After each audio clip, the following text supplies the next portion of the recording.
ఇప్పుడు గత ప్రభుత్వానికి ఇప్పుడున్న ప్రభుత్వానికి ఎట్లా ఉందంటారు?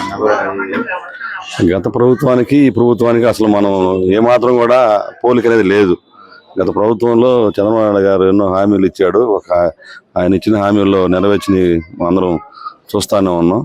కానీ జగన్మోహన్ రెడ్డి గారు వచ్చిన తర్వాత ఆయన ప్రవేశపెట్టిన పథకాలను మనం చూసినప్పుడు ఆయన నవరత్నాలన్నింటినీ కూడా కొనసాగించడానికి ప్రతి పేదవారికి కూడా ఆయన అండగా ఉంటూ ఆయన ప్రవేశపెట్టిన ప్రతి పథకం ప్రతి ఒక్కరికి చేరేలా డైరెక్ట్గా వారి ఇంటికే పెన్షన్ అందించడం కానీ ఏదైనా పథకాలు ఇవ్వడం కానీ ప్రతి విషయంలో కూడా జగన్మోహన్ రెడ్డి ప్రభుత్వంలో అంతా చాలా సవ్యంగా బాగా జరిగింది.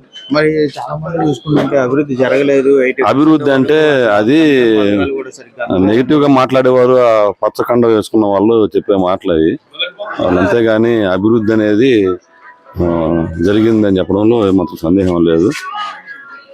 మరి ఇప్పుడు ఇట్లా చూసుకుంటే కనుక నిరుద్యోగం గురించి అయితే కనుక ఏం చెప్తారు?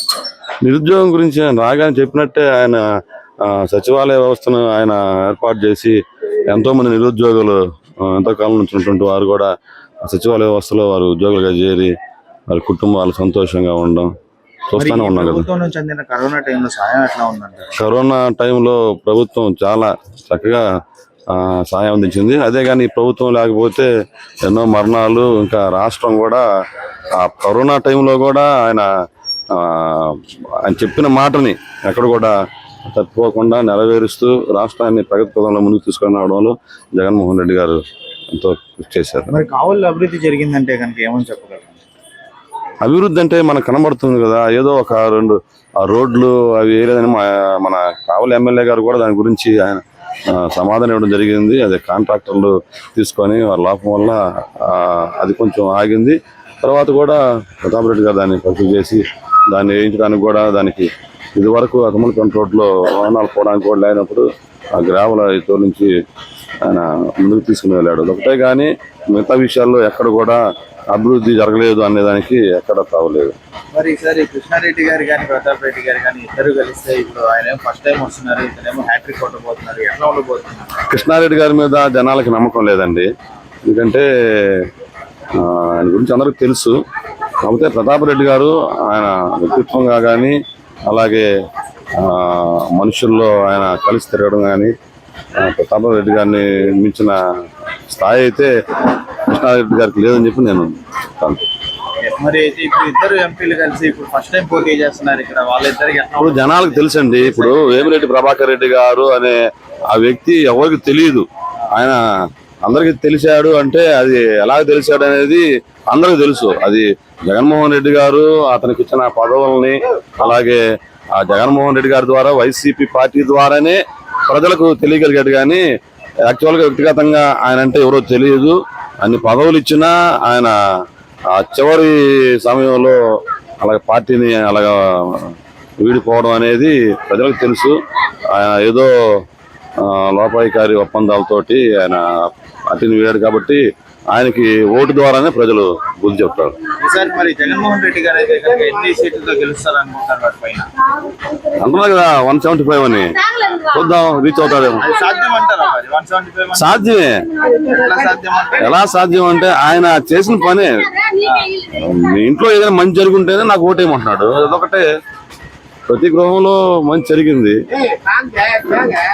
కాబట్టి వాళ్ళు తప్పకుండా ఓట్లేస్తారు.